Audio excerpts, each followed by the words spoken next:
LiteFinance, Hello, it's a Monday, February 5th, and it is a time to start the market forecast. This week is not going to be as packed as a previous one, but surely we shouldn't be bored. So, starting with the calendar as always, we begin with a Monday this time with data such as US PMIs.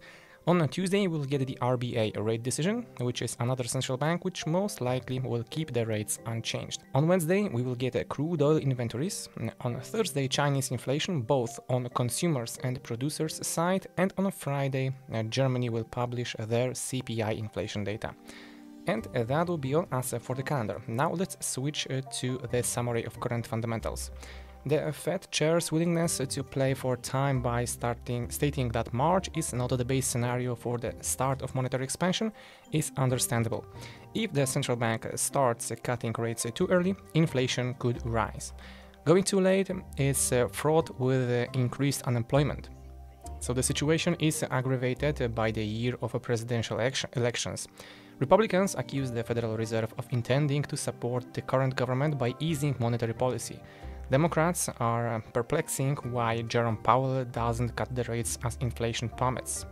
Meanwhile, the euro is supported first by a smaller slowdown in euro area consumer prices than expected, and then by the Bank of England. In January, European CPI fell to 2.8%, core inflation to 3.3%, and services inflation anchored at 4%. Pantheon Macroeconomics said these were not the numbers that would force the ECB to cut deposit rates in March and move its forecast to April.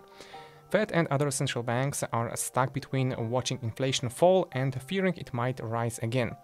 At the same time, the rally in US stock indices against the backdrop of positive corporate reporting has put pressure on the greenback as a safe haven asset.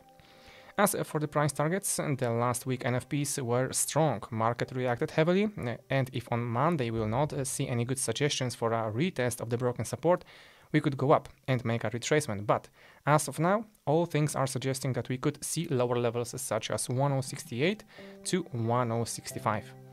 And that will be all from my side. Thank you guys for watching, and till next time.